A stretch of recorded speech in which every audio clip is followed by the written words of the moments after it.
So, Warren Gatland has announced his team to face Fiji, and I'm not really sure what I think about it. Let's get straight into it and find out why. I'm going to do the same thing I did in my last video and start with the backs and start with the back three. And these were the same three that I picked, so that's Liam Williams at fullback, Lewis Rees-Zammit on one wing and Josh Adams on the other. No real surprises there. Maybe we could have seen Rio Dyer in for Josh Adams, but I think he's gone with experience, and that's what we're going to need against Fiji. Moving on to the centres, and this is where we see the first selection that I don't agree with, and that's Nick Tompkins in at 12 and George North at 13. Obviously happy with North, not really happy with Tompkins at 12. I'm sure a lot of Tompkins defenders are going to come out and defend this selection in the comments, but for me, he's just not an international player. He might be good at reading defences, and that is one thing I will give it to him, but his tackling isn't great, his carrying isn't great, he just seems to throw attacks into disarray. So this is where I first disagree with Gatland. I just think he's gone with Tompkins because either there's some sort of lack of fitness with Johnny Williams or George North and Tompkins' familiarity playing before together. But this does surprise me because it seemed in past selections he hasn't really favoured Tompkins, so the fact that he's backing him in probably his biggest game in his recent tenure, that is a little bit surprising to me, but maybe that's more of a testament to Nick Tompkins, so I'm really hoping that he proves me wrong and has a really good game for us because we need every player firing. Anyway, enough about Nick Tompkins, we go to the halfbacks, and it's who I would have selected, and no surprises here to see Gareth Davies and Dan Biggar at 9 and 10.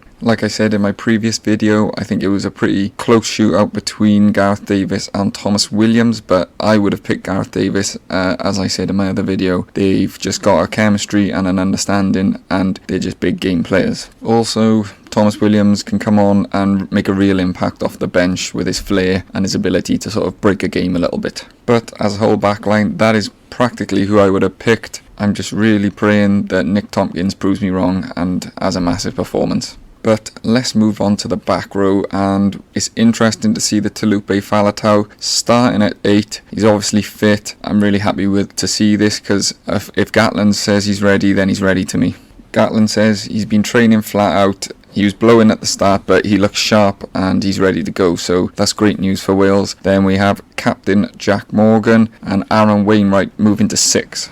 Not really a surprise here either. I did maybe think he might go with Lydiate because he's favoured Lydiate, but Wainwright definitely deserving his spot, and he offers a little bit more in attack than Lydiate does, even though Lydiate is just such a world-class defender. But anyway, really happy to see Faletau there. He's one of our few world-class players, and I have no doubt that he's just going to come in and make a massive impact, keep things nice and calm, get us going forward over the game line, so really happy to see him back. And if you're a lover of Taulupe Faletau, maybe subscribe to the channel because I will no doubt be doing anything except waxing lyrical about anything that he does on the pitch. But anyway, I will stop kissing Faletau's ass now and move on to the second rows where, again, no surprises, we've got Will Rowlands and Adam Beard. Now, I've spoken about Beard a lot recently, so I'm not going to speak about him again because it's a little bit unfair on the guy, but this is a massive, massive game for him. He needs to really perform because I just think that David Jenkins is breathing down his neck and is ready to take his spot.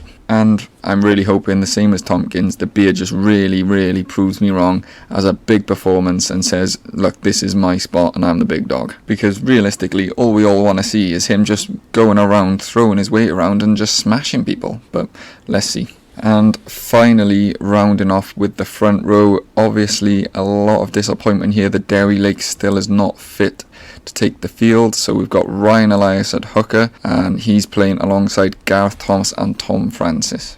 As it pertains to Derry Lake, I'm just going to quickly read the quote from Gatland. He said, the medical team has done a fantastic job getting Derry back to full fitness, but he's not had as much training under his belt as the other hookers since he picked up that knock to his knee, so Ryan Elias and Elliot Dee are selected for this game. This to me is positive. Obviously I would love to see him start, but it sounds like he's actually fit, but he's just hadn't had much training, so they've gone with the two players that have been able to get that training in. But as it pertains to the other hookers, I don't agree with Elias over Dee. I thought Dee did enough to earn his spot as the second choice hooker. Obviously, Gatland doesn't agree with me, but I'm not a fan of Elias really, so maybe that colours my opinion a little bit, but apparently he's some sort of like masterclass in scrummaging at hooker, so perhaps that's what Gatland's thinking, is that he's gone for him as like a scrummaging option because it's going to be a really important part of the game. Which actually neatly brings me on to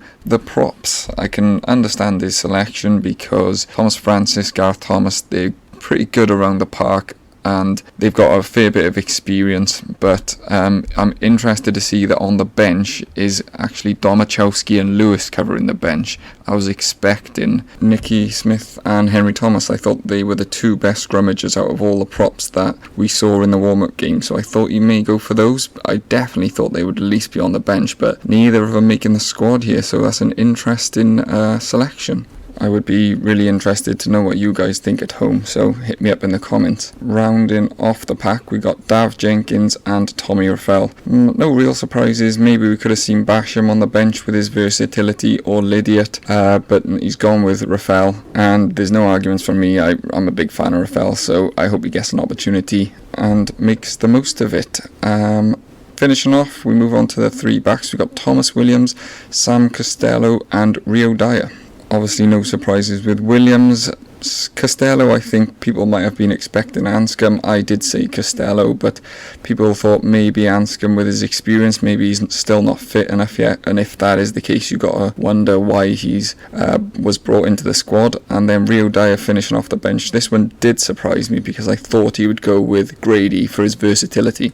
So overall, a good team, but some interesting selections maybe. The game is Sunday, so 8 o'clock if anyone didn't know. I'm really looking forward to this. This could be everything. The whole World Cup lands on this game, so let's hope Wales put in a big performance. Please subscribe and I'll see you on the next one.